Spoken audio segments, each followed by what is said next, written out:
segunda questão. É a questão de trato. Se vamos nos ocupar, qual é a estratégia de abordagem que nós vamos dar para o problema, né? Primeiro é que ele precisa transcender a análise de tipos pontuais, de casos que estão ocorrendo nesse país e nas instituições, e nos afastar de análises dos tipos que eu chamo de tipos abstratos, que vão mais no sentido do que é determinado pelo emocional, pelo psicológico, e que se afasta das razões ideológicas e concretas da gente construir essa sociedade. Que se descontextualizam os fatos e fenômenos e ignoram suas determinações concretas mais gerais. É isso que são análises abstratas. Por isso que se fala aqui, às vezes, um linguajar tão pesado, é um sociologuês que na cabeça de muitos de nós a gente tem dificuldade de aprender. Para mim, por exemplo, é um esforço que eu faço, porque eu sou dentista, vejam só, e o meu limite é o céu da boca, e eu tive muita dificuldade para sair de dentro da boca, sair da saliva, do sangue e me jogar na vida. Não é? E essas coisas que eu acho que a gente tem que começar a trabalhar. As suas consequências, o que resultará. Se nós queremos tratar o problema, precisamos saber se, dependendo da decisão que nós tomarmos, o que isso vai acarretar. Ou vamos bancar os loucos aqui e dizer sim, não. Não dá para ser assim. Tem que analisar as consequências, né? Na medida do possível, evidentemente. Nos campos da economia, da política, da moral, da ética, das relações de trabalho e da subjetividade. A subjetividade é algo importantíssimo. O que representa esta caminhada de parar, pensar, sair, para onde voltar?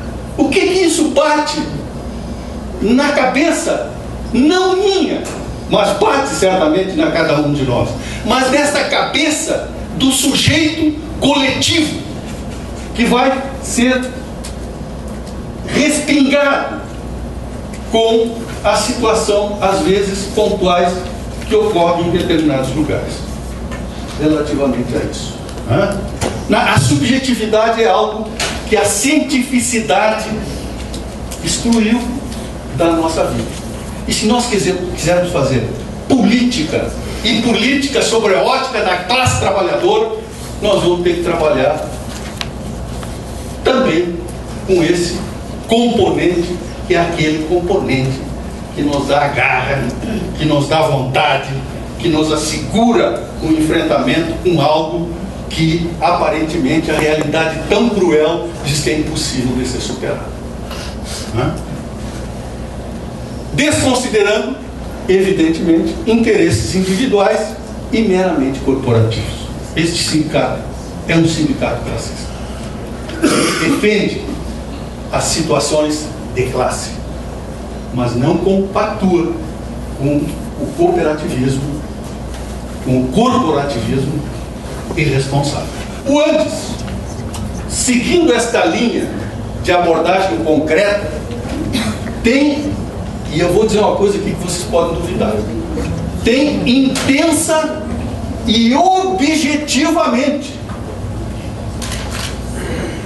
porque nós às vezes somos taxados assim de ficar voando, mas eu estou dizendo que em relação a esse tema nós tivemos um trabalho intensíssimo ao longo da história do sindicato e tratamos a questão com muita objetividade, problematizando nos grupos de trabalho, nos congressos, nos CONADs. Esse tema já passou em todos esses espaços, por incrível que possa parecer.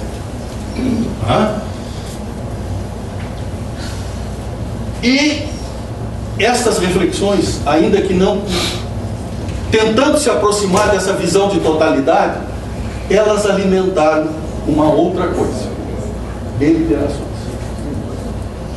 Nós temos deliberações sobre isso.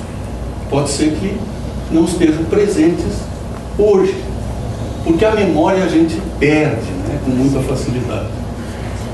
Eu me dei o trabalho de analisar relatórios aonde esse tema certamente seria o lugar mais apropriado para ele ser trabalhado, que foram os 14 encontros sobre assuntos de aposentadoria. Revisei o relatório de um por um, até mesmo porque, em grande parte deles, eu vivenciei com muita força, tá? Mas tem deliberações sobre isso.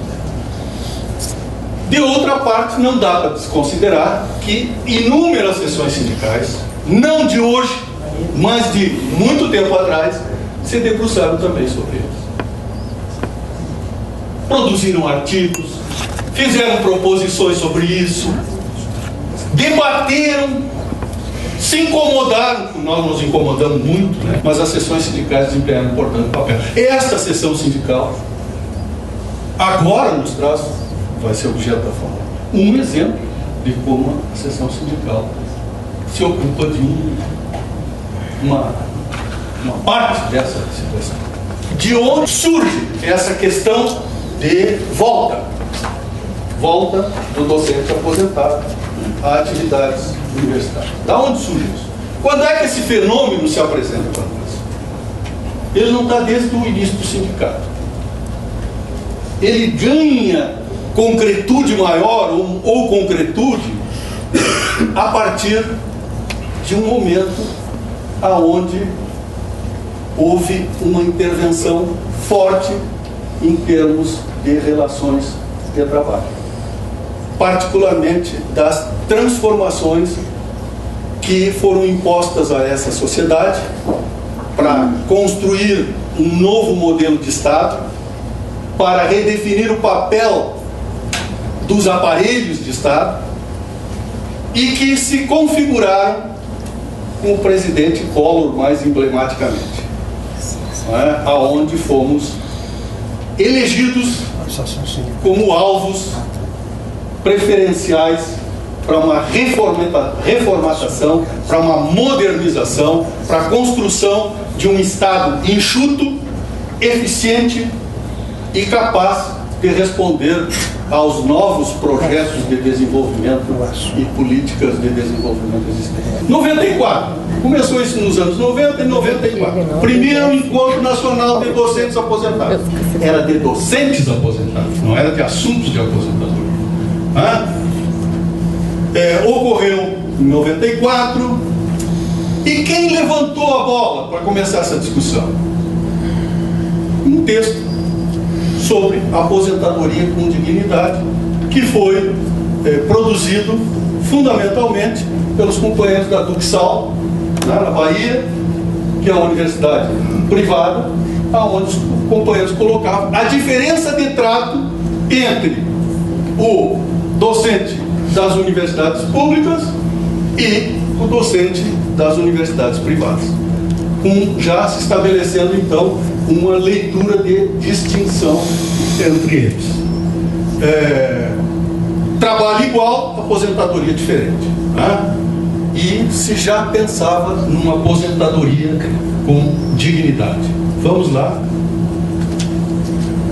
Segundo encontro, Natal. Eu destaquei assim: o relatório desse evento registra preocupação com o reflexo das aposentadorias estimuladas sobre as universidades, apontando a necessidade de discussão sobre as formas de reaproveitamento desses docentes, de modo a não ferir princípios éticos.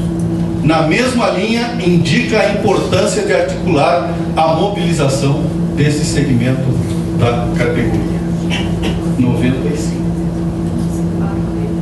Esse é o primeiro indício objetivamente sobre o tema da nossa intervenção, o retorno respeitando princípios éticos. Vejo que era limitado a uma questão moral.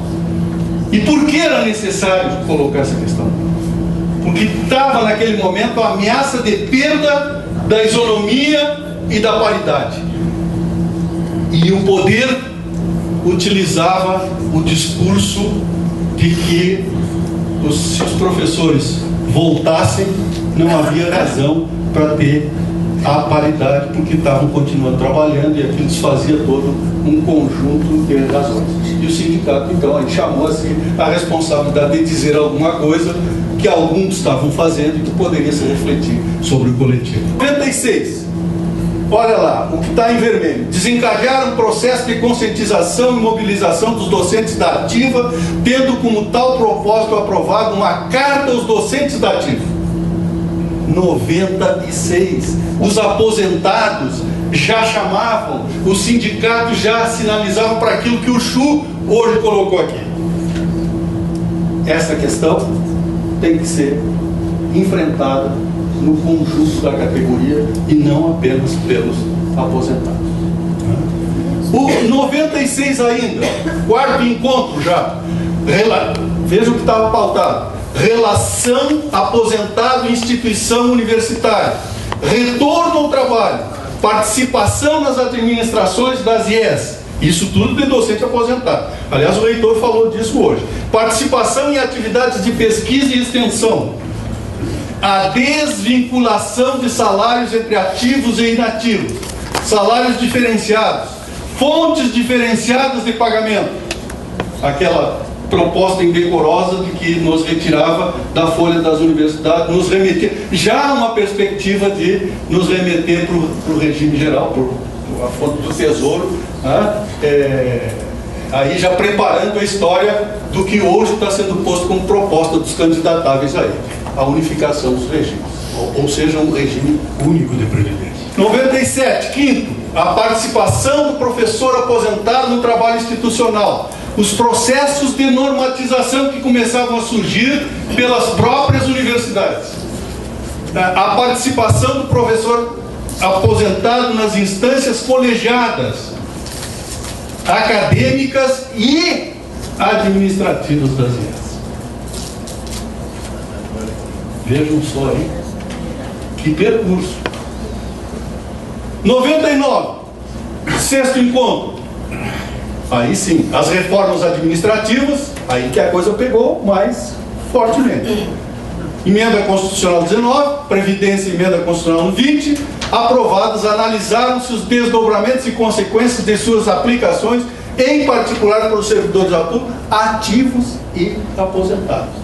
Aqui nós já começamos a fazer a relação concreta da definição de um tema que não podia ser respondido como se fosse um fato isolado, mas que estava vinculado a um processo de mudança do Estado brasileiro, das perspectivas de condução dessa sociedade, de modelo de sociedade que queríamos, né, e do papel que o Estado estava desempenhando.